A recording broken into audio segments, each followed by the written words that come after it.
बिस्मिल्लाहिर्रहमानिर्रहीम, अस्सलाम वालेकुम नाज़रीन, मैं हूं कंबर सैदी। प्रोग्राम देख रहे हैं आप डिबेट एट 8। नाज़रीन, इमरान खान साहब ने ईद के बाद एक तहरीक का ऐलान तो कर दिया। ये एहतजाजी तहरीक किस तरह की होगी, क्या कुछ इसमें होगा? इस टाइम ग्रैंड डेमोक्रेटिक अलायंस जो है वो कराची में मुख्तलिफ सियासी जमातों के साथ मीटिंग्स कर रहा है और कोशिश कर रहा है कि अपना दायरा कार वसी किया जाए।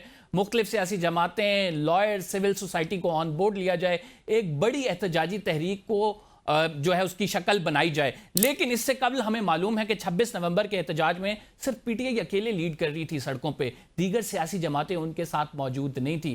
क्या मौलाना को मनाने में पीटीआई कामयाब हो जाएगी? स्ट्रीट पावर शो होगी? क्या हालात हमें तब्दीली की तरफ जाते दिखाई दे रहे हैं? क्या ये इलेक्शन का साल होगा या नहीं? मुस्लिम लीग नून बड़ी बेचैन है। मुस्लिम लीग नून जलसे करती नजर आ रही है। मुस्लिम लीग नून ने अपनी अवामी राब्ता मुहिम तेज कर दी है। पहले मरियम नवाज साहिबा ने जलसा किया, फिर शहबाज शरीफ साहब जलसा हमें करते नजर आ रहे हैं और जलसे में बड़े धुआंधार खिताब भी हो रहे हैं। आखिर इसके पीछे वजूहात क्या हैं? नवाज शरीफ साहब भी कहते हैं कि आप डेमोक्रेसी को डीरेल होने नहीं देंगे। बिलावल भुट्टो जरदारी साहब कहते हैं कि यह मुल्क माशाल्लाह का मुतहम्मिल नहीं हो सकता। तो ये तमाम बातें आखिर क्यों की जा रही हैं? पर्दे के पीछे क्या मामला चल रहे हैं? ये जानते हैं। हमें ज्वाइन करेंगे रऊफ हसन साहब, पीटीआई रहनुमा है। बहुत शुक्रिया रऊफ हसन साहब प्रोग्राम में ज्वाइन करने के लिए। चीफ जस्टिस आपको कहते नजर आ रहे हैं कि अब इस निज़ाम का हिस्सा बने रहें आप, क्योंकि चीफ जस्टिस से कल जो मुलाकात हुई है, आज खबर आई है कि चीफ जस्टिस ने आप लोगों को कहा है कि जुडिशल कमीशन का बैकआउट ना करें, इस निज़ाम को तस्लीम करें, इस निज़ाम का हिस्सा बना रहें। तहरीक इंसाफ क्या समझती है इस हवाले से? चीफ जस्टिस की सजेशन पे कान धरेंगे आप लोग? देखिए, हम निज़ाम के अंदर रहकर ही निज़ाम को बदलने की कोशिश कर रहे हैं। निज़ाम के कैवियट्स, निज़ाम की वीकनेसेस, निज़ाम के जो इश्यूज हैं उनको ख़त्म करने की कोशिश कर रहे हैं। निज़ाम से तो हम बाहर नहीं निकले अभी तक, हालांकि हम चाहते हैं कि निज़ाम को ड्रास्टिकली चेंज किया जाए। और अब जो निज़ाम का हाल की हालत हो गई है 26वीं आईनी तरमीम के बाद, वो तो नागुफ्ता बे है। हम पार्लियामेंट में मौजूद हैं, निज़ाम का हिस्सा है। हम अदलिया के मुहाज के ऊपर अपनी अपनी जद्दोजहद, अपनी लड़ाई जो है, लीगल लड़ाई, वो जारी किए हुए हैं, निज़ाम का हिस्सा है। हमें आइन जो राइट्स देता है पुरअमन एहतजाज की, हम उसको एक्सरसाइज कर रहे हैं, लेकिन हमें एक्सरसाइज नहीं करने दिया जा रहा। सो निज़ाम को तो ये लोग खुद वायलेट कर रहे हैं। हम तो आइन और कानून के मुताबिक चलने की कोशिश कर रहे हैं। निज़ाम को हम वायलेट नहीं कर रहे, निज़ाम को ये लोग वायलेट कर रहे हैं। हम निज़ाम के अंदर रह के अपनी जद्दोजहद जारी रखे हुए हैं और निज़ाम को, जी बिल्कुल, हम उसको ड्रास्टिकली चेंज करना चाहते हैं। सो चीफ जस्टिस साहब ने अगर कुछ ऐसी बात फरमाई है तो उनको ये पता होना चाहिए था कि जी निज़ाम से हम बगावत नहीं कर रहे हैं। क्या पुरअमन एहतजाज करना बगावत है? क्या पार्लियामेंट के अंदर बैठ के एहतजाज करना बगावत है? क्या अदलिया के महाज के ऊपर अपनी लड़ाई लड़ना ये बगावत है? अगर चीफ जस्टिस साहब ये समझते हैं तो शायद फिर हम बगावत कर रहे हैं। सर, वो कह रहे हैं जुडिशल कमीशन से आप लोगों ने बायकॉट किया और उसके बाद बहुत सारी ऐसी चीज़ें थी जो हो गई। आप अगर होते तो ना होती। तो सर, ये उन्होंने इस सेंस में कहा था, पर्टिकुलरली ये कॉन्टेक्स्ट था। तो क्या समझते हैं अभी भी जुडिशल कमीशन की मीटिंग से आप बायकॉट ही रखेंगे? देखिए, एक मिनट जरा हम इस पे बात कर लेते हैं। जुडिशल कमीशन की कितनी मीटिंग्स हुई? जुडिशल कमीशन, जी जी, 5 या 6 हुई, ठीक है जी ना? जी। एक मीटिंग से, आखिरी मीटिंग से हमने बायकॉट किया, बाकी तमाम मीटिंग्स में हम शरीक हुए। सर, वो बहुत अहम मीटिंग थी क्योंकि आपको पता है कि जजेस को सुप्रीम कोर्ट में लाना था और चीफ जस्टिस के जो खबर हमारे पास मौजूद है कि कुछ जजेस पे तहफ़्फ़ुज़ात थे, लेकिन चूंकि वोट कम हुए इस वजह से पीटीआई शामिल नहीं हुई, तो वो जजेस फिर जो हैं वो आ गए और कुछ को जिनको नहीं वो लाना चाह रहे थे वो ड्रॉप हो गए। तो इस तरह का कोई मामला हुआ है? देखिए, मसला ये है कि हम 5 या 6 इसके जो इजलास हुए हैं उसमें शरीक हुए हैं और हम इनका ये गन जो था कि ये कोर्ट पैकिंग कर रहे थे, अपनी पसंद के जजेस जो है उनको भर्ती कर रहे थे, उसको हम नहीं रोक सके क्योंकि इन्होंने ये जो प्रोसेस है सिलेक्शन का, इसको इस तरीके से टेलर किया है कि इनके पास मेजॉरिटी है। तो ये आखिरी एक मीटिंग हमने उसकी बायकॉट की जब हमने कहा कि जी पानी अब सर से गुजर चुका हुआ है, हम बाहर रहेंगे। हाँ, मेरा ख्याल है कि हम इस बायकॉट को जारी रखेंगे जब तक कि ये इस सिस्टम को चेंज ना करें। अब इशू ये है कि इस वक्त इनकी अपनी पसंद के जजेस भर्ती हो गए हैं जो इनकी अपनी पसंद के बेंचेस बनाएंगे और इनको इनकी अपनी पसंद के फैसले जो है वो इनके इनके इनके हजूर सादर करेंगे। तो ये तो किसी जुडिशरी में होता नहीं है। देखिए, इस वक्त इस जुडिशरी का आप क्या कहेंगे जिसमें कि जो जज साहिबान है वो इंसाफ मांग रहे हैं? तो अब ये वो इंसाफ बाकायदा मांग आपने रहे हैं फैसला कर जुडिशरी लिया से। कि जुडिशल कमीशन की मीटिंग्स में आप आगे नहीं जाएंगे आप लोग? ये पार्टी फैसला करेगी। अगर मेरा वोट मांगा जाएगा तो मैं कहूंगा कि बिल्कुल बायकॉट करना चाहिए। तो आप समझते हैं कि चीफ जस्टिस की जानिब से जो सजेशंस दी गई हैं, जो कि आप 27 फरवरी को केस भी लगा दिया गया है, कुछ ना कुछ पीटीआई ने जो तवक्कुआत वाबस्ता की हैं वो दुरुस्त हैं कि कुछ रिलीफ मिल जाएगा अदालतों से? आप केस लगाना जो है वो कोई कोई एहसान नहीं है इन लोगों का, ये तो इनकी रिस्पॉन्सिबिलिटी है। इशू ये है कि इतनी देर केस लगा क्यों नहीं है? एक एक साल से ज्यादा से हमारी एप्लीकेशंस पड़ी हुई हैं, वो केस लगी क्यों नहीं है? और फिर जिस किस्म के फैसले आए हैं, खासकर इमरान खान साहब की जात के लिए, जितने बेहुदा फेक एंड फ्रिवोलस केसेस की बेसिस के ऊपर उनको लंबी सजाएं सुनाई गई हैं, क्या उससे जुडिशरी के सर शर्म से झुके नहीं है? और उसके ऊपर अब आपने इस जुडिशरी से को भी उनको कबूल नहीं था, इसमें चंद इंडिपेंडेंट जजेस की जो आवाज थी वो इनको कबूल नहीं थी, तो इसलिए इन्होंने एक पैरेलल जुडिशल सिस्टम लागू कर दिया ये आईनी बेंचेस के चक्कर में। और अभी ये कोर्ट पैकिंग हो रही है, अपनी पसंद के जजेस ला रहे हैं, यानी कि अब इस वक्त एक जज साहिबान, सीनियर जज साहब की अपने अल्फाज में वो कहते हैं कि जुडिशरी इस वक्त फौत हो चुकी हुई है, मर चुकी हुई है, खत्म हो चुकी यानी हुई है। आपको चीफ जस्टिस से कोई तवक्कुआत नहीं है? मैं नहीं कह रहा ये। हम चीफ जस्टिस साहब के पास गए हैं और हम देखते हैं। हमें को मेरा ख्याल है कोई साल सर, एक तरफ आप कह रहे हैं कि कुछ हो भी नहीं रहा, दूसरी तरफ आप कह रहे हैं हम गए हैं, देखते हैं कुछ हो जाएगा, तो तवक्कुआत यानी आपकी हैं या नहीं है? भाई देखिए, तवक्को इस जुडिशरी से हमारी बिल्कुल नहीं है, लेकिन उसके बावजूद हम सिस्टम का हिस्सा होने के नाते हम इनके पास जा रहे हैं, क्योंकि पाकिस्तान में दूसरी जुडिशरी नहीं है, तीसरी जुडिशरी नहीं है, हमारे पास ऑप्शन नहीं है। सर, आपको अगर तवक्को उनसे नहीं है, आप समझते हैं कि ये जाना एक फजूल की एक्सरसाइज है, तो फिर क्यों जा रहे हैं? हम इसलिए जा रहे हैं कि हम सिस्टम का हिस्सा है ना। हम चाहते हैं कि हम अपनी लड़ाई जो है इस अदलिया के साथ भी जारी रखें, जद्दोजहद जारी रखें। शायद यहां आज भी कोई 2-4 अच्छे जजेस साहिबान बैठे हों जो कि कोई अच्छा फैसला दे दे। तो ये इन अदर वर्ड्स तो ये एक्सेप्ट करने वाली बात है कि आप चीफ जस्टिस को एक्सेप्ट कर रहे हैं आफ्टर 26th अमेंडमेंट। हमने 26 कॉन्स्टिट्यूशनल अमेंडमेंट को चैलेंज किया हुआ है। कल भी हमारे लोगों ने साफ अल्फाज में बताया है कि हम 26वीं आईनी तरमीम को नहीं मानते। हम उसके खिलाफ अपनी आईनी जद्दोजहद जो है वो जारी रखेंगे। बड़ी सिंपल सी बात है। लेकिन चूंकि पाकिस्तान में और कोई जुडिशरी नहीं है, इसलिए हमें बहालत मजबूरी इसी जुडिशरी के सामने जाना पड़ रहा है। लेकिन इसका मतलब यह नहीं कि हम इसको कबूलते हैं या हम 26वीं आईनी तरमीम को कबूलते हैं, बिल्कुल नहीं। यानी आप उसको मानते भी नहीं हैं, लेकिन रिलीफ लेने उनके पास भी जा रहे हैं। खैर, आगे बढ़ते हैं। सर, शेर अफजल मरवत साहब की जानिब से बड़े इल्जामात लगाए गए हैं, खसूसन आपकी जात के हवाले से भी। मैं उससे बात नहीं करना चाहता भाई, कोई और इश्यूज करें, वो पार्टी का हिस्सा नहीं है, खत्म, that's it. I would not like to discuss that. Let's talk about substantive matters. ठीक सर, वैसे उनको पार्टी से निकालने के हवाले से, Let's चूंकि talk आप about पार्टी से निकल चुके हैं तो वो substantive सीट matters, आपकी इंटैक्ट है, तो इस वजह से सीट का सवाल मैं कह रहा हूं Let's कि talk about substantive matters, please. Ji I'm not बिल्कुल, willing to discuss individuals. जी बिल्कुल। सर, पंजाब हुकूमत काफ़ी जो है वो मंसूबे लॉन्च कर रही है, मरियम नवाज आए दिन इफ्तिताह भी करती हैं, तो केपी में अगर मंसूबों की बात की जाए तो लग ऐसा रहा है कि पार्टी का ज़्यादा फोकस आपका इमरान खान साहब के निकलवाने पे है, पार्टी के मैटर्स पे है, अंदरूनी लड़ाइयों पे है, केपी पे उतना फोकस नहीं है। आपके मुखालफिन भी यही तनकीद करते नजर आ रहे हैं। How would you like to respond? Statement है आपकी, मैं बिल्कुल इससे एग्री नहीं करता हूं। हम अभी जो वो पेंट चलाया सड़कों के ऊपर उन्होंने वो साइकिल लेन में बनाया था, उसका देख लिया हाल क्या हुआ है एक बारिश से? जी बिल्कुल। हमारा सबसे ज्यादा सरप्लस है केपी का, जो अभी स्टेटमेंट 2 दिन पहले जारी की गई है। तमाम प्रोविंसेस से सबसे ज्यादा सरप्लस हमने जनरेट किया है। अवामी फलाह के बेशुमार मंसूबे हैं जो शुरू किए हुए हैं। हम उनकी तशहीर नहीं करते, हम अपनी तस्वीरें नहीं छापते, हम काम करते हैं। भाई, स्टेटमेंट देने से पहले जरा सोच लिया करें और फैक्ट एंड डेटा को दे दें थोड़ी बहुत तफसीलात आवाम को, ताकि हम बता दें अपने प्रोग्राम के तवज्जुह से कि केपी के मंसूबे कहां तक पहुंचे हैं। जी, मैं आपको मैंने बताया है कि सबसे ज्यादा सरप्लस जनरेट किया है। उसके बारे में स्टेटमेंट्स भी आई है, मेरे सामने इस वक्त नहीं है, मैं आपको बता देता, फिगर्स पढ़ के बता देता, और ये हकीकत है।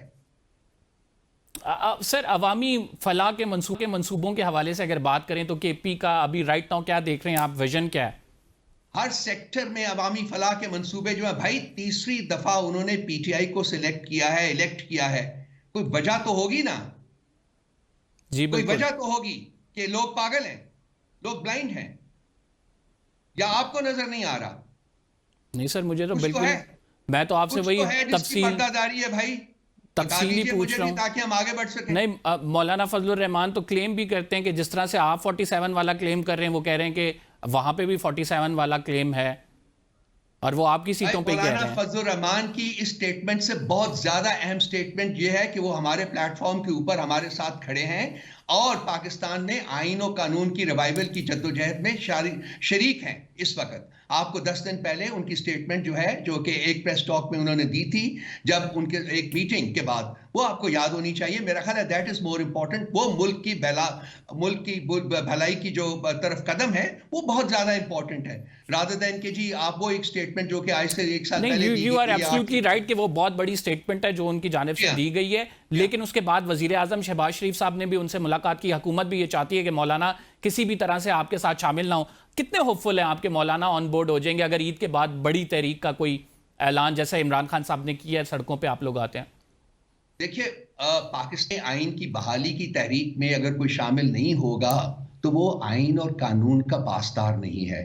ये सबके लिए है, सवाए हम उन तमाम जमातों के साथ राब्ते में हैं। अब भी, कल भी हमारा एक डेलीगेशन कराची भी गया है और सिंध के दौरे पे है। तमाम आइनी और कानूनी पासदार जमातें जो हैं, पॉलिटिकल जमातें, सियासी जमातें, उनके साथ हम कांटेक्ट कर रहे हैं और उनको इस प्लेटफॉर्म के ऊपर इकट्ठे करने की कोशिश करेंगे। मौलाना फजलुर रहमान साहब उसमें सर फहरिस्त हैं। हमारी कोशिश ये होगी, जितनी भी जमातें इकट्ठी हो गई उनके साथ हम ईद उल फितर के फौरन बाद एक पुरअमन एहतजाजी तहरीक जो है पूरे मुल्क में शुरू करने जा रहे हैं, आइन और कानून की बहाली के लिए। सर, हम एक छोटा सा ब्रेक ले रहे हैं, we will be right back after this. हम आपसे ये पूछेंगे कि इस तहरीक में क्या कुछ शामिल होगा, जलसे जुलूस होंगे, सड़कों पे आएंगे, एहतजाज, धरने होंगे, क्या होगा? नाज़रीन, एक छोटे से ब्रेक के बाद आपको बताते हैं। वेलकम बैक नाज़रीन, हमारे साथ पीटीआई के सीनियर रहनुमा रऊफ हसन साहब मौजूद हैं। रऊफ साहब, आप बता रहे थे कि ईद के बाद जो है वो तहरीक का बाकायदा तौर पे आगाज़ होगा। इस तहरीक क्या ये मरहलावार होगी, क्या कुछ शामिल होगा, ज़रा आवाम को बता दें।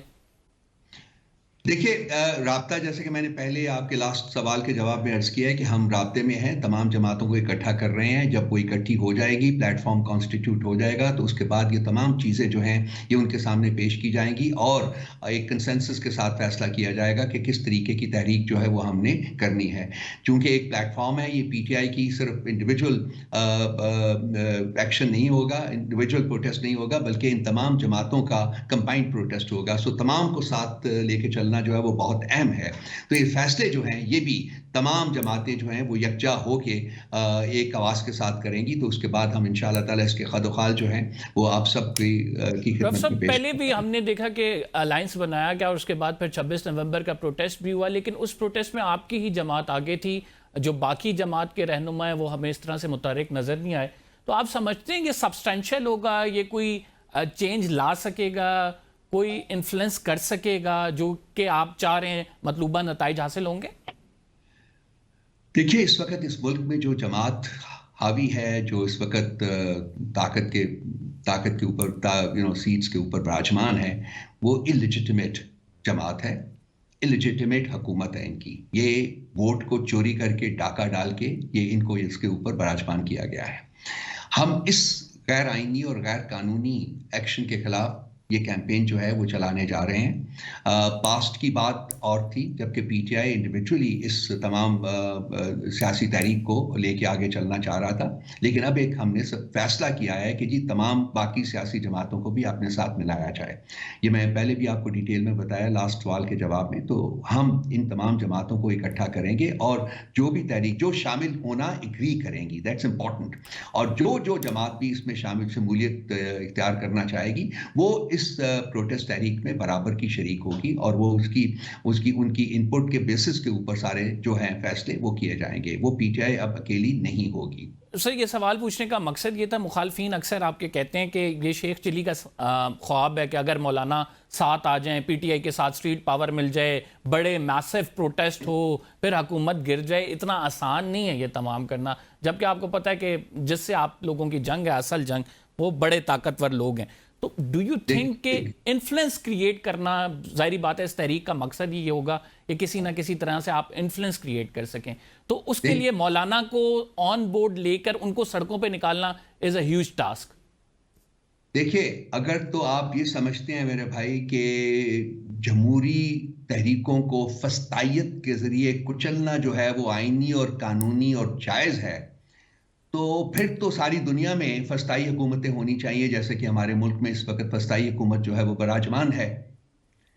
हम इस फस्ताई हुकूमत के खिलाफ लड़ रहे हैं जो कि एक जलसे के कॉन्टेक्स्ट में इतनी खौफजदा है कि इनकी टांगें थरथराती हैं, कांपती हैं और वो हमें इजाज़त नहीं देते हैं। जब एक जलसा हम करते हैं तो मोटरवेज बंद हो जाती हैं, हाईवेज बंद हो जाती हैं, गलियां बंद हो जाती हैं, इंटरनेट गायब हो जाता है, पुल ब्लॉक कर दिए जाते हैं। आप इन चीज़ों को ना भूला करें, जब आप सवाल पूछते हैं तो ना भूला करें। हमारा जो मुकाबला है वो किसी जमहूरी ताकत से नहीं है, बल्कि एक फस्ताई ताकत से है जिसने कि डायरेक्टली फायर किया है पीसफुली प्रोटेस्टिंग क्राउड्स के ऊपर। ये चीजें ना भूला करें मेरे भाई। जी तो सर, ये आप तो वक्तन फवक्तन फैक्ट्स बता देते हैं, लेकिन वो लोग तो ये भी कहते हैं कि आपकी अपनी जमात अब इतनी तकसीम का शिकार है, आप लोग क्या प्रोटेस्ट के लिए आएंगे? एक एक करके तमाम रहनुमा अलग भी हो रहे हैं। आप अगर शेख चिली के ख्वाब देखना चाहते हैं मेरे भाई, तो मैं तो आपको नहीं रोकूंगा, आप देखते रहिए। हमारी जमात जो है खान साहब की लीडरशिप के पीछे एक है, एक आवाज है।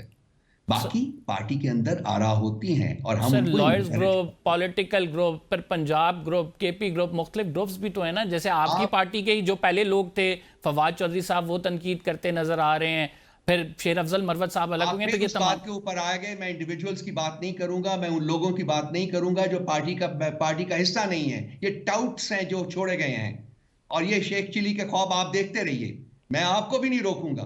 सर मैं तो मुखालफीन जो बातें कर रहे हैं वही आप तक रख रहा हूँ। मेरा तो मेरे भाई, तो हम दोबारा बात करेंगे उस वक्त। मैं सर मुखालफीन जो बातें कर रहे हैं वो सवाल ही आप तक रख रहा हूँ। बहरहाल सर, जो राइट नाउ सिचुएशन है, इस सारी सिचुएशन में इमरान खान साहब को निकालने के लिए आप लोगों ने अडयाला जेल के हवाले से भी कहा था कि अडयाला जेल के बाहर एक सिट इन होगी। सर उस पर अपडेट हमें कर दें कि क्या वो सिट इन प्लान हुई है या उसमें क्या करना है आप लोगों ने? पार्टी उसका फैसला करेगी। अभी पार्टी ने ऐसा कोई फैसला नहीं किया। अगर हम उसको मुनासिब समझेंगे, हम समझेंगे कि उससे कोई पॉलिटिकल खान साहब की रिहाई के सिलसिले में कोई फैसिलिटेशन हो सकती है, तो हम ज़रूर फैसला करेंगे। लेकिन इस वक्त आप और मैं जब बात कर रहे हैं, इस वक्त तक इस सिलसिले में कोई फैसला नहीं हुआ।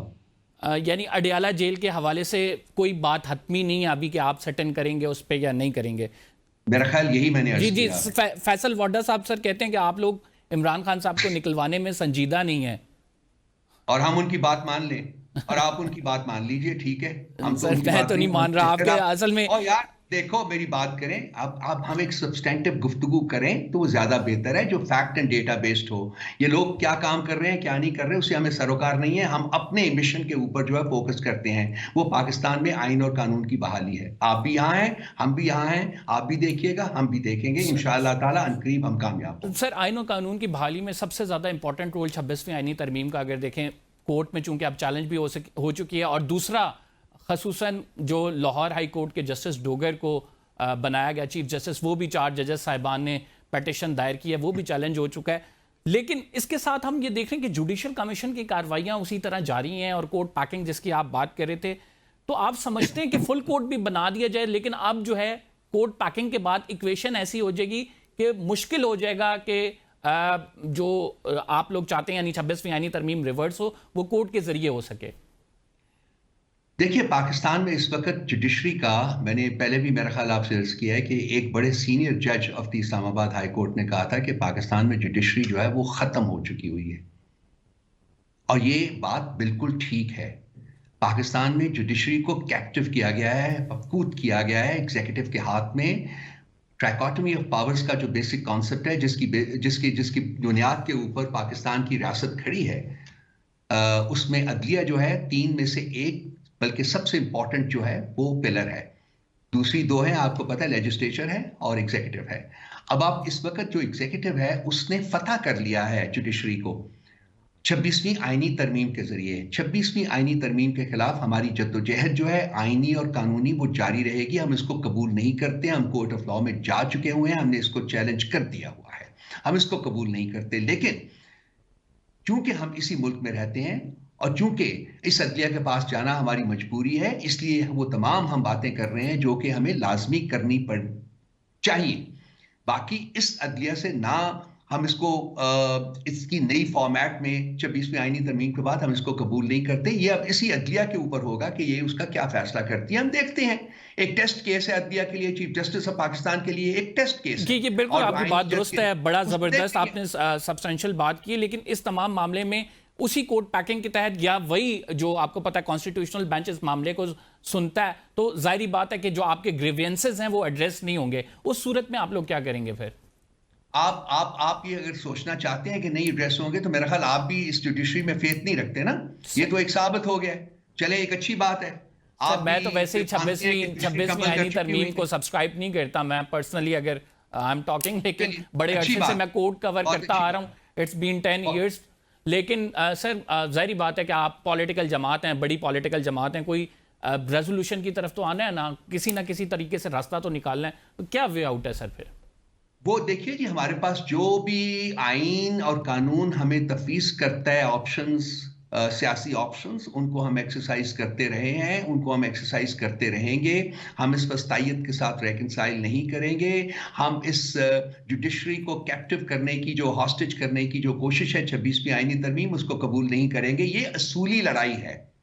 इसमें जीत और हार के ऊपर नजर रख के ये लड़ाई नहीं लड़ी जाती है। लड़ी जाती है for the principles of democracy and constitutionalism.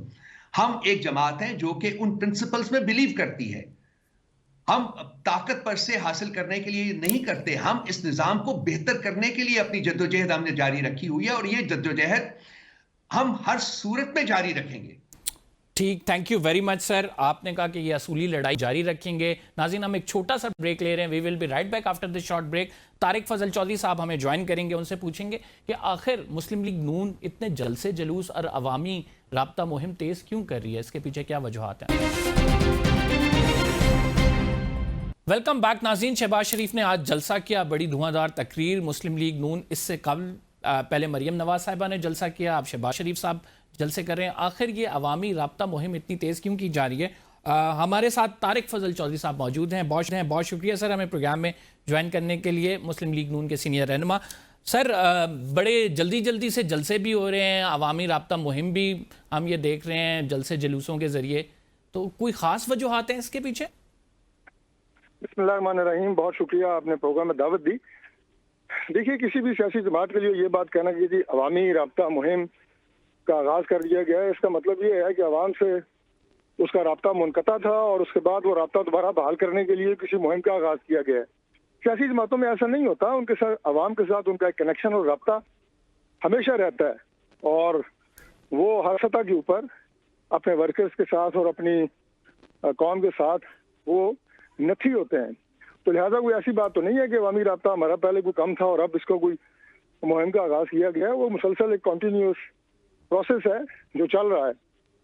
और दूसरी बात ये कि जलसे जो हैं, ये देखें, ये भी अवाम के साथ एक कनेक्शन होता है। अवाम को असल में माजी में बड़ा कम होता है ना कि पहले साल बाद ही हुकूमत एकदम से इतने जलसे जुलूस करने शुरू हो जाए, फिर बाकायदा तौर पर कैंपेन्स हों, तो इस वजह से मैंने ये आपसे सवाल किया। देखिए, पहला साल जो था गवर्नमेंट का, आप भी जानते हैं कि वो कितना टफ साल था। अभी तकरीबन एक साल मुकम्मल होने को है, और उसमें इस एक साल में जो जो काम हमने किए हैं और मुल्क को जिस तरह दोबारा ट्रैक पे लाए हैं, अल्हम्दुलिल्लाह मुल्क की मईशत बेहतर की है, पाकिस्तान को डिफॉल्ट से बचाया है। तो अब मेरा ख्याल है कि मौका है कि वो तमाम काम भी अवाम के सामने रखने चाहिए, कि अवाम को भी ये पता लगे कि जो खिदमत की सियासत होती है वो क्या चीज़ है, मुल्क को उससे क्या फ़ायदा हो रहा है, आगे क्या फ़ायदा हो सकता है, और जो सिर्फ बिगाड़ की और इंतशार की सियासत में तुले हुए हैं उससे मुल्क को क्या नुकसान हो रहा है और आइंदा क्या हो सकता है। तो ये इन वे आप कह सकते हैं कि कनेक्शन जो है वो इस तरह के प्रोग्रामों से बिल्ड होता है, इसमें कोई दो राय नहीं है। लेकिन वो जो आपने कहा कि अवामी राब्ता, तो वो हमेशा ही रहता है, पॉलिटिकल पार्टियां एंगेज रहती हैं अपने लोगों के साथ।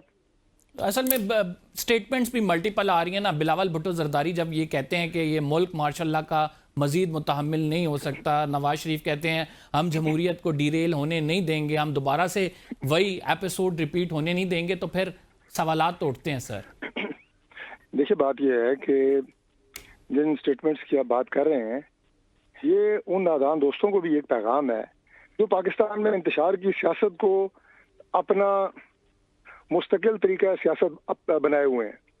अभी आप देखें रमज़ान के बाद दोबारा जी हम एहतजाज करेंगे और फलां करेंगे। वही बात यह है कि इससे पहले एक साल में जितने आपने हमले किए इस्लामाबाद के ऊपर और जितने मुसल्लह जत्थे लेके आप इस्लामाबाद पे मार्च पास्ट करते रहे, हमलावर होते रहे, उससे कुछ आपने हासिल किया आपकी जमात ने, या उससे मुल्क ने कुछ हासिल किया है? हाँ, गवर्नमेंट के लिए आप थोड़ी उनकी मुश्किलात में इजाफा जरूर आपने किया होगा, लेकिन मुल्क रुक तो नहीं सकता। पाकिस्तान ने तो आगे बढ़ना है और उसके लिए हम बिल्कुल कमिटेड हैं, हमारी टीमें कमिटेड हैं, प्राइम मिनिस्टर कमिटेड हैं। तो लिहाजा उन्हें ये पैगाम देना कि ऐसे हालात मत पैदा करें, कभी आप इस्लामाबाद का मौसरा, इस्लामाबाद जनाब हम कब्जा कर लेंगे, कफन बांध के आ रहे हैं, तो ये चीज़ें इससे पहले जब भी मुल्क में हुई हैं उससे जमहूरियत को नुकसान हुआ है। तो मेरा ख्याल है ये बड़ा क्लियर मैसेज उन नादान दोस्तों के लिए है कि आप खुदा का वास्ता होश के नाखून लें, सियासत सियासी अंदाज से करें जिससे आपको भी फायदा हो और मुल्क को भी फायदा हो। सर ये नादानियाँ तो आपके दोस्त भी करने जा रहे हैं। शाहिद खाकान अब्बासी साहब बड़े मुतहर्रिक हैं, मौलाना फजलुर रहमान साहब को भी फिर ऑन बोर्ड लेने की वो बातें कर रहे हैं। देखिए अगर इस तरह का कोई अलायंस बनता है पाकिस्तान तहरीक इंसाफ का, तो मैं ज़ाती तौर पर यह समझता हूँ कि उससे कम अज़ कम ये फ़ायदा ज़रूर होगा कि कोई इन्हें बताएगा कि सियासत किस तरह की जाती है और सियासत सियासी दायरे के अंदर रह के की जाती है। ये जो नाम आप ले रहे हैं इनमें से कोई भी ऐसा नहीं है जो उनके साथ केपी से ट्रॉलर के ऊपर कफन बांध के और मुसल्ला जत्थे लेके इस्लामाबाद में हमलावर हो। हाँ, एक पॉलिटिकल अलायंस अपोजिशन का बने और जो उनका जिम्मेदाराना किरदार पार्लियामेंट के अंदर हो सकता है वो किरदार अदा करें। हमारे अंदर को गलतियां कोताहियां उनकी निशानदेही करें, बैठ के मुज़ाकरात और बातचीत के जरिए मामलात को हल करें। तो सर साहब ने अभी भी सर ये सारी चीजें तो होंगी नहीं अगर आप उन्हें पुरअमन जलसा करने दें। अभी भी वो इजाजत मांग रहे हैं मीनारे पाकिस्तान की, दे दें, वो जलसा करें, आप ना लगाएं कंटेनर्स, रोड्स ना बंद करें। वो कहते हैं हमारा हक है, क्यों नहीं दे रहे सर? इमरान खान साहब की इस्लामाबाद में कोर्ट की पेशियों से लेके 9 मई के वाकयात और उसके बाद ये इस्लामाबाद में जो मुसलसल हमले हुए, इन सब की इजाज़त उन्होंने पुरअमन एहतजाज की इजाज़त दे दें करके ली थी, सब की। और इमरान खान साहब का वो बयान आपके सामने नहीं है? 9 मई उन्होंने क्या कहा कि मैंने अपने वर्कर से कहा था कि GHQ के सामने जाके पुरअमन एहतजाज करें। ये बात सही मैं कर रहा हूँ, गलत कर रहा हूँ? सही कहा ना? सर फॉर इंस्टेंस उसमें कुछ हुआ था ऐसा, तो उन पे केसेस भी बने हुए, वो अदालतों में भुगत भी रहे हैं। इसका मतलब ये तो नहीं है कि आइंदा में आने वाली किसी भी सियासी जमात को आप इस तरह से इजाजत नहीं देंगे चूंकि उसका माजी ऐसा था? नहीं, देखिए ये सारे तजर्बात हैं जिनकी रोशनी में आपको पता होता है कि सियासी जमात जो है वो सियासत के नाम के ऊपर क्या गुल खिलाने जा रही है। दूसरी बात जो है, चलें तो थोड़ा बात को मैं आगे बढ़ा देता हूँ, वो ये है कि आपके पास गवर्नमेंट के पास ऐसे इंटेलिजेंस रिसोर्सेज होते हैं कि आपको पता होता है कि इनकी क्या तैयारी है, ये क्या करना चाहते हैं। तो अभी ईद वाले शो की आपको तैयारी आप पता है, मतलब यानी ईद के बाद ये क्या कुछ करने जा रहे हैं, इसके पेशे नजर आप तमाम इकदाम ले रहे हैं? पता होता है, मैं तो खुल के आपको कह दिया है कि गवर्नमेंट के पास इंटेलिजेंस रिसोर्सेज ऐसे होते हैं, आपके पास इदारे होते हैं जो आपको खबर देते हैं कि क्या इनके इरादे हैं, क्या करने जा रहे हैं ईद के बाद। यही जो कुछ सबसे इससे पहले करते रहे हैं, दंगा फसाद एहतजाज। और भाई पाकिस्तान के अंदर तो छोड़े, जो आलमी इदारे हैं जिनसे पाकिस्तान तो सर जब भी अपोजिशन एहतजाज करती है यही कुछ होता है, हमारे मुल्क की सियासत ही इसके गिर्द घूमती रही है। स्पेसिफिकली क्या इंफॉर्मेशन है, क्या करेंगे ये? देखिए बात यह है कि मैंने आपको अर्ज किया है कि सियासत के नाम के ऊपर जितना फितना और फसाद इन लोगों ने मुल्क में फैलाया हुआ है, पाकिस्तान की तारीख में कभी नहीं हुआ। एक तो इनके इरादे अभी भी वही हैं। दूसरी बात, पाकिस्तान को छोड़ें, जिन बैनुल अक़वामी मालियाती इदारों के साथ पाकिस्तान मुआहिदों में है, जिससे पाकिस्तान की मईशत बेहतर हो रही है, पाकिस्तान डिफॉल्ट होने से बचा है, ये तो उनको भी डोजियर और खत लिखते हैं कि पाकिस्तान से मुआहिदा तोड़ दो। इनके काम तो आप ये समझेंगे मतलब स्टेट के खिलाफ है, कि सियासत से तो बहुत आगे की बात करते हैं। अभी फौज के सरबराह बाहर गए हैं, वहाँ एहतजाज कर रहे हैं यूके में, बरतानिया में। वो भाई फौज आपकी वो है जिसकी कुर्बानियां आज भी आप देखें, रोजाना की बुनियादों के ऊपर अफसरान और जवान जो है वो कुर्बानियां दे रहे हैं मुल्क में अमन कायम करने के लिए। आप जाके वहां पे एहतजाज कर रहे हैं, तो ये अब सियासत के दायरे से हट के एक कदम आगे जाके रियासत और रियासती इदारों के खिलाफ जो है ये हरकतें कर रहे हैं। सर देखें, एहतजाज तो आप लोगों ने भी किया था ना, जब आपको पता है माजी की तमाम चीज़ें हमारे सामने हैं, उस टाइम भी एहतजाज तो सियासी जमातें करती हैं। जब स्टैब्लिशमेंट एक कदम आगे बढ़ती है, सियासी जमातें कहती हैं कि हमारा जो दायरा कार है उसमें आप दखल अंदाजी ना करें, तो वो एहतजाज तो करती हैं। ये अलग बात है कि जो अब वाक़यात हुए हैं ये हमें थोड़े से अनप्रेसिडेंटेड भी नज़र आते हैं, लेकिन बहरहाल इसको रोकने का ये भी तरीका नहीं है। जिस तरह से अभी रिसेंटली जो पतन ने रिपोर्ट शाया की थी, उसके बाद हम ये देख रहे हैं कि सरवर बारी साहब के घर भी छापे मारे जा रहे हैं, उनका ऑफिस भी सील कर लिया गया है। तो सर ऐसे क्यों कर रहे हैं? देखिए, पतन टाइप के इदारे को क्या इन लोगों की हैसियत होती है कि इनके ऊपर बंदा बैठ के जो है कोई इनके खिलाफ कार्रवाई करे। ये आजकल जो है ना, ये शोहरत हासिल करने का भी एक तरीका है। मेरे ऊपर हमले हो गए हैं, मेरे ऊपर छापे मारे जा रहे हैं, मेरे ऊपर फलां करते हैं। पतन ने 2018 के इलेक्शन पे भी रिपोर्टें दी हुई हैं, 2013 पे भी दी हुई हैं। तो ये लोग अपनी रोजी रोटी के चक्कर में लगे सर रहते हैं। उन्हीं इनका अपना रिपोर्ट काम से है। कल आप फेवर करते थे 2018 की रिपोर्ट की, आप कहते थे कि बिल्कुल दुरुस्त है, ये इलेक्शन चोरी हुए हैं, मैंडेट छीना गया है। आज उनकी तो रिपोर्ट कहते रहे ना, मुख्तलिफ मैं आपको यही कह है, रहा आज हूं कि उनकी इस तरह की रिपोर्ट मुख्तलिफ है, तो रिपोर्टें भी आप आती छापे रहती मारे हैं। हैं। एटलीस्ट तहरीक इंसाफ ने इस छापे तरह तो नहीं के- मारे थे। इस तरह की रिपोर्टें भी आती रहती हैं, सर्वे भी होते रहते हैं, और ये पाकिस्तान की सियासत में इल्जाम भी लगते रहे हैं, दांधियों के इल्जाम लगते रहे हैं। लेकिन ये सब कुछ हर इलेक्शन के बाद होने के बावजूद पाकिस्तान की सियासत में वो नहीं हुआ जो इमरान खान और उनकी टीम कर रही है। नहीं वैसे कभी भी नहीं हुआ। आप मजम्मत करते हैं ये जो छापा मारा गया? मुझे पता ही नहीं है, मैं किस चीज की मजम्मत करूं। मेरे सामने कोई चीज हो तो मैं मजम्मत करूं कि छापा लगा है, किस बुनियाद पे लगा है, किसने मारा है।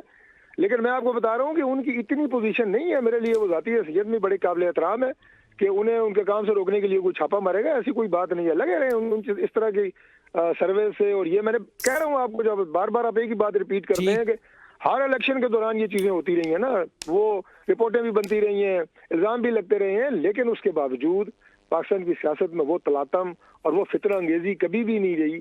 और पाकिस्तान के बाहर हमारे दोस्तों को खत लिख के पाकिस्तान के साथ मुआहदे कैंसिल करने की बातें किसी सियासी जमात ने नहीं की। ये जो है, ये क्रेडिट जो है ये इमरान खान और उनकी टीम को है कि वो इस मुल्क और इसकी इदारों के खिलाफ जो है इस हद तक नफरत में आगे चले गए। सर पीपल्स पार्टी कह रही है कि पावर शेयरिंग फार्मूला जो है उस पर अमल दरामद नहीं हो रहा, और मुस्लिम लीग नून से बड़े उनके ग्रीवियंसेस हैं इस मामले पर, खसूसन पंजाब की बात देखिए, करें वो तो। हमारे इत्तेहादी हैं और हमारे लिए बहुत काबिल एहतराम है, उनकी लीडरशिप बहुत काबिल एहतराम है। आपके इत्तेहाद में, अलायंस में, या आप बाकी देख लें किसी के साथ आप और भी किसी तरह की आप ग्रुप में इकट्ठे चल रहे हो, तो अगर किसी जगह के ऊपर को गिला या शिकायत पैदा होती है तो हम उसको दूर करते रहे हैं, आइंदा भी दूर करेंगे इंशाल्लाह। उनके लिए बड़ा हमारे जो है वो प्राइम मिनिस्टर बड़े कीन है कि अपने इत्तेहादियों को साथ लेके चलना है और उनके गिले शिकवे दूर करने हैं।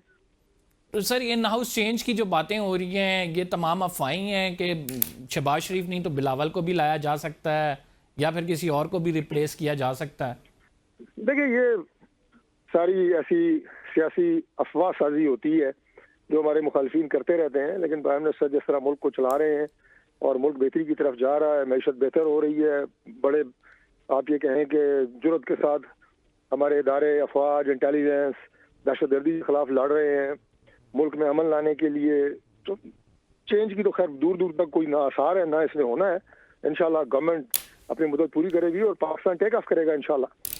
सर ये मतलब आपको सियासी तारीख तो हमारी मालूम है कि किसी भी गवर्नमेंट ने या प्राइम मिनिस्टर ने एटलीस्ट अपनी मुद्दत नहीं पूरी की है।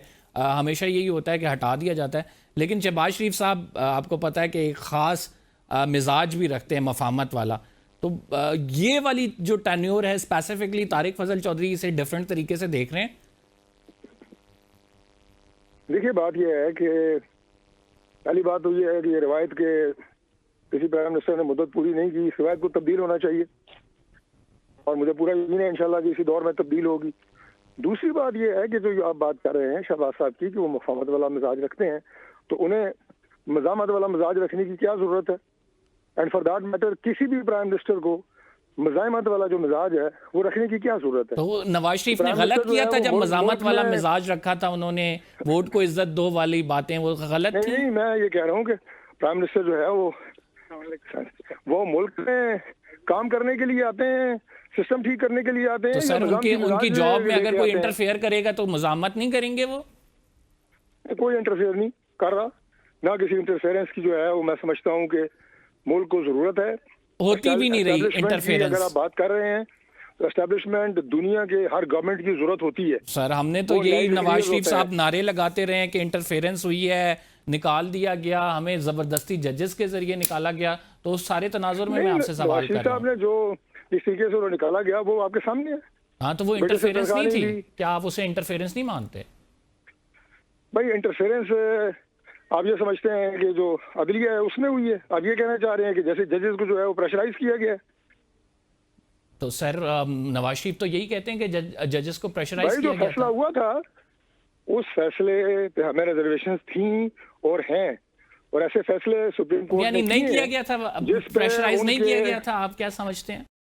सुप्रीम कोर्ट का जो माजी में फैसले रहे हैं उन फैसलों में ऐसे फैसले मौजूद हैं कि जिन्हें 40 साल के बाद सुप्रीम कोर्ट ने खुद कहा कि वो फैसला गलत था। भुट्टो साहब की फांसी कितना अर्से पहले हुई थी, जी बिल्कुल। आज सुप्रीम कोर्ट ने खुद, उसी सुप्रीम कोर्ट ने कहा कि वो गलत फैसला था। अब भुट्टो साहब को वापस ला के दे सकता है, लाएगा सुप्रीम कोर्ट। तो इसलिए फैसले हुए हैं। इसी तरह का ये फैसला जो मियां नवाज शरीफ साहब का था, ये भी आप देखेंगे कि दौर में रिवर्स होगा और जरूर होगा। मियां मोहम्मद नवाज शरीफ का फासला रिवर्स होगा। तारिक फजल चौधरी साहब हमारे साथ मौजूद थे, बहुत बहुत शुक्रिया सर। हमें प्रोग्राम में तारिक फजल चौधरी ने ज्वाइन किया था। प्रोग्राम का टाइम नाज़रीन ख़त्म हो गया। फिलहाल के लिए इतना ही। कंबर ज़ैदी को इजाज़त दीजिए, अगले प्रोग्राम में आपसे मुलाकात होगी। अल्लाह ने के बाद।